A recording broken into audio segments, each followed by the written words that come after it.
Alrighty, so Nick staged a project in the last video that we made, and we looked over it. We didn't really have any areas that had glue. We talked and said, there's a little bit down right in this crease down here, but it kind of blends in with our grain, and I don't think that we'd be able to get that out, so we're going to let that go. We were satisfied with it. It's not the best, it's not the worst, we're just satisfied with it. Now, we're going to put the polyurethane on it today, the first coat. How many coats do you think I'm going to ask you guys to do? Go ahead, McKay. 4. So I would say that 4 would be the minimum amount of coats that we should put on. Now, do you guys remember how I make the wipe-on polyurethane? How do I make it? Okay, so he says mineral oil. He's really close. I dilute it, it's called cutting it. I cut it at 50% with mineral spirits, or paint thinner, or lacquer thinner. All right, so he was really close. So yeah, what I do is I fill it up halfway. I fill it up halfway with the polyurethane blend that we're going to use. I believe I have semi-gloss in there right now. I filled it up halfway with semi-gloss, brush on polyurethane, and then I cut it at 50%. Now, when I go to put the polyurethane on, all right, the can calls for 2 or 3 coats of brush on poly, and I'm cutting it at 50%. Am I going to have to double the amount of coats that I want to put on it? Yes, okay, because I'm cutting it at 50%. So each coat is really only a half of a coat. And they do start to look pretty good after coat number 3 and 4. And yes, if we do keep going from there and we do good prep work, we're going to have a beautiful looking project by the end of it. So Nick's going to put his project on these little drying sticks here. And do you guys know why we put them on top of those little drying sticks? Yeah. So the tabletop could have a lot of dust on it and debris and stuff like that. And the polyurethane is pretty darn sticky, isn't it? So we wouldn't want all that stuff to get on there. Now, what is something that we do need to remember when we put on the polyurethane? It could be anything. Give me one thing that we should remember. Ooh, so McCade said wear gloves. Yeah, I would definitely recommend wearing gloves. I see Nick's already got a pair on. Nick had said steel wool, and he's kind of right, but we're going to do steel wool after our first coat of polyurethane and after it has dried overnight. So tomorrow we will steel wool it and then put on another coat. What's something else we need to remember when putting on polyurethane? Okay, nice and evenly, so no real big, heavy, wet areas. So maybe nice and light when we put it on. Less is more. Can we agree with that? Yep. Remember that it's very tricky for you guys to put it on very thick because it's going to look really nice when you put it on really thick.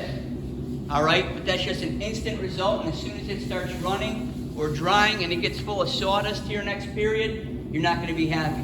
So multiple light coats. If you put it on super light, that mineral spirits that I've cut it with is going to evaporate out, and it's going to allow the polyurethane to dry even faster because it's a nice thin light coat. What is something else safety related that we probably should be wearing?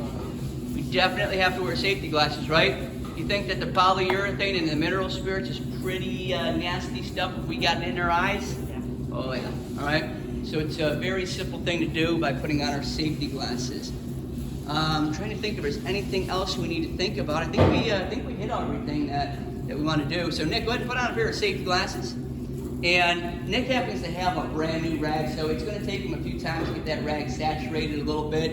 And I'm going to tell Nick to probably start in the nooks and cranny areas and finish, all right, with the big stuff. So Nick's probably going to do a couple things. He's probably going to put a super light coat on the back. That way when he puts it to dry, it dries like this. Are we ever going to see the back when it's on the wall? No, so that's the side that we have a little bit of blemishes. That's the side we want to have it. So we always let it dry the way it sits on the wall. I'm going to let it face you there, buddy. You can go ahead and put some polyurethane on it. Do a little more than that. It's gonna, remember the rag, guys, the rag since it's brand new is gonna absorb a little bit. That's why I tell you guys, don't use a really big rag. Don't use multiples of them. It's only gonna take him 5 minutes to put this polyurethane on, right? So just wait your turn. There's other stuff that you can be working on in here to do it. Let's not have 100 rags out so that we're going through a half a quart of poly every time we go to do a project, okay? So how's that looking so far there, Nick? Pretty good. Oh, it does look really good. Got a nice wet sheen to it. Looks pretty sharp. Now remember, it is going to lose some of its sheen as it dries, and that's totally fine. All right. What allows us to make it shiny at the end? Not so much. What? So it's not too shiny. It's shiny right now, but it's not going to be too shiny tomorrow. So what's the what's the trick to get it very shiny at the end of the project? Bill, what'd you say? Say it again, buddy. Adding extra coats, right? Multiple light coats. It's like that thing we talked about a little bit ago, flicking those quarters into that jar, right? One quarter's not a lot, but if we do it every year, we do it every day for a year, all of a sudden we got a couple bucks in that bank. So multiple light coats, and don't go for the instant results, okay? Remember that we are going to be working on our other projects in here as this stuff dries, okay? So listen, we're going to wrap this portion of the video up here pretty soon. Nick's just going to put on his polyurethane. If he misses a spot, should he go back and get it, or should he just let it go? Go back and get it. Ooh, that's what most people think. Why should he just let it go? Because we're gonna put on another coat tomorrow, right? And he could possibly do more damage going over some of that polyurethane that's already dried. So he's gonna do it for 5 minutes, and after that 5 minutes, if you miss something, no big deal. We'll get it tomorrow, the next day, or the next day, or next day. All right? That's looking pretty good, Nick. Just like I said, go over it really good. Double check a few things. He's only got a few more minutes here left. Next time we cut into the video, we're gonna go over the steps. To keep on adding coats. We're in pretty good shape. I'll catch you in the next video. So Nick, you put a coat of polyurethane on yesterday, right? Yes, sir. And take a look at it. Is it a little shiny, a lot shiny? Not too much. Not too much. And is that pretty normal for the first coat? Yeah.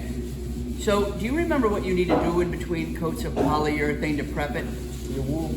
So he's going to hit it with some steel wool. So you can go ahead and start rubbing it down with steel wool. And who can tell me, why do we go over the project with steel wool? Yes, McKay? Smooth it out there. So it does smooth out the project. What are we smoothing out? Do you know? Do you know why it feels kind of gritty? Sawdust. Yeah, the sawdust. And why does the sawdust get stuck in there? Yeah, poly's crazy sticky, and it takes a little bit of time to dry. And we run 120 kids through here a day. So sawdust is everywhere. In a nice finishing shop, or if we were doing this at home in the garage, and we swept the garage out real nice, and we had a good prep going, it probably would have a lot less grit that would be in it. You know what I mean? Because we can set it and forget it type deal. In here, we do not have that luxury.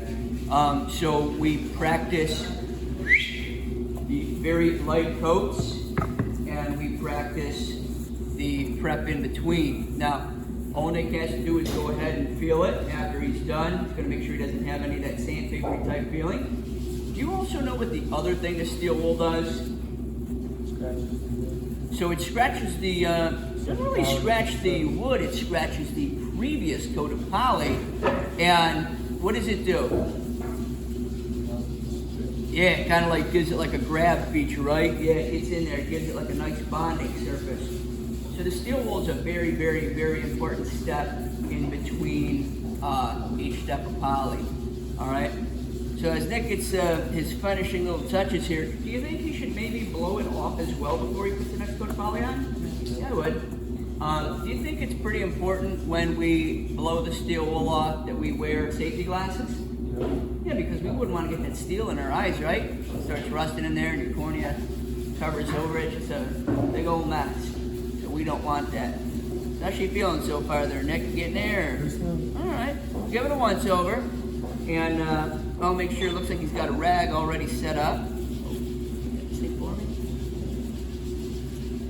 And remember, we're using a semi-gloss for this project right here. So it's not a satin, which is like a dull shine, and it's not a full gloss, which is like a really wet looking shine. It's somewhere in the middle. Looks pretty nice. Probably one of my favorite ones to use because it's not overkill, it's not underkill, and it really does look pretty darn nice. It does take a lot of coats. I'm going to tell you that 4 coats should probably be the minimum. 4 coats is actually equal to how many full coats? 2, right? Because we thin it pretty good. If I wanted to thin it even harder, I could. I could put more mineral spirits than poly in to make it flash even faster. But if you guys do it the way I tell you with that super light coat and a 50% mixture, you can almost move them by the end of the period. Okay? The Nick's gonna blow it off here real quick, and I think he's gonna be able to put another coat of poly on.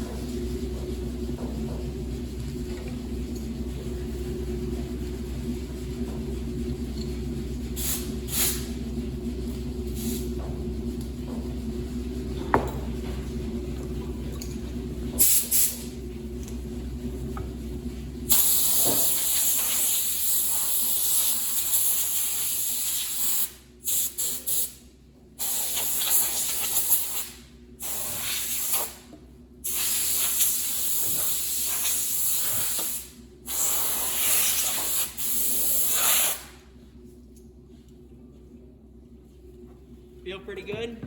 Yep. No real rough spots on it? Now, when he polys it, which side is he going to poly first? Back. How come? Because that side is the one that's against the wall. So that's the side that we can set down on our drying sticks, right? Yep. Yeah. So you got to think about all that type of stuff. Now, this is an entry-level type project, but it becomes very, very, very important as we start making our very nice pieces, okay? Everybody in here probably wants to do the best job that they can, correct? And everybody in here has the same, all right, the same chance to make a very good project. It's just up to you, all right, to try your hardest. How's it looking there, Nick? So he's got a second coat here starting, and we said we were going to go for how many minimum coats? 4. So obviously here in a minute we're going to cut out of this video. We're not going to videotape every single coat of poly that he does, but somewhere here in a few days we'll wind up cutting back into this video. We'll touch base with him. We'll see exactly where he's at. We'll see how many coats of poly are on it, and at that point there we can decide if we want to go ahead with paste wax or if we want to go ahead and keep putting some more poly on it. So we're going to cut out here for today, and we'll be cutting back in here in a few. Nice job. Alrighty there, Nick. How many coats of poly do you have on it so far now? 4. So today is coat number 5. And I'm saying it's looking pretty shiny. It feels pretty nice too, doesn't it? It feels like it's got a nice, what's the word I'm looking for here?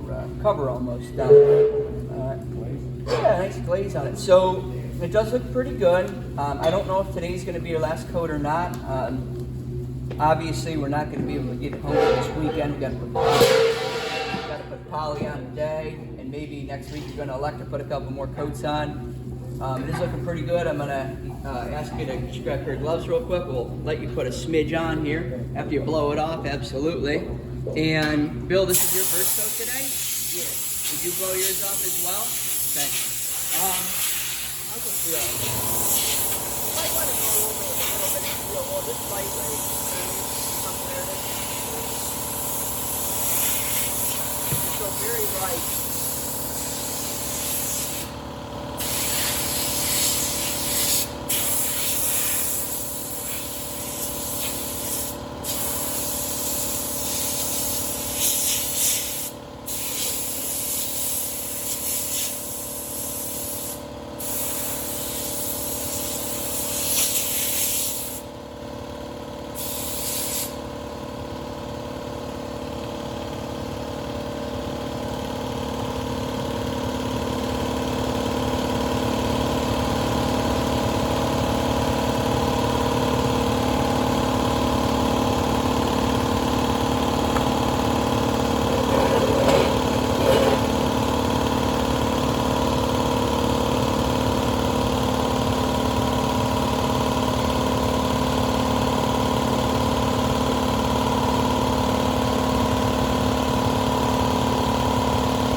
At least it's not noisy in here today.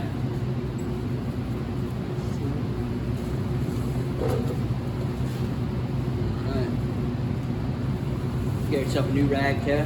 All right. It's looking pretty good, that's for sure. A lot of times, everybody gets excited to get those. What did I say minimum coats was? 4, 3, 4. Did I say 4? Okay. A lot of times people are really excited to get on them coats of poly, and then they get to like coat number 4, and they're like, man, I kind of feel like I should just keep going because it's really starting to really look sharp. You know what I mean? You're getting it on, and then all of a sudden you're like, yeah, I can't wait to be done. And then you're getting to the point where you're close to be done. You almost want to keep going, and that's why we kind of set minimums. All right, we could just make it look okay. All right, but why settle for okay if we can make it look like $1 million? You know what I mean? And it does look sharp. You know what I mean? After you start getting tremendous amounts of coat on, that's looking pretty good. We're gonna let the video roll another 30 seconds or so. Are you finished? You're doing 13, right?